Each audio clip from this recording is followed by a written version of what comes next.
Здравейте, скъпи приятели! Казвам как е тази машина, ще ви улесни. Ще ви вземе всичките стотинки от 0,1 стотинка до 2 лева включително.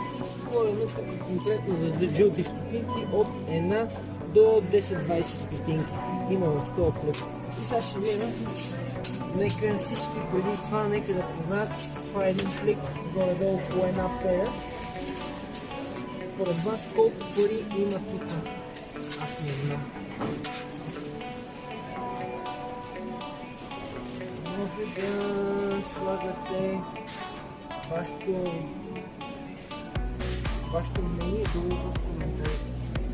Да не забравяйте да ударите по един лайк. Това обновяваме канала си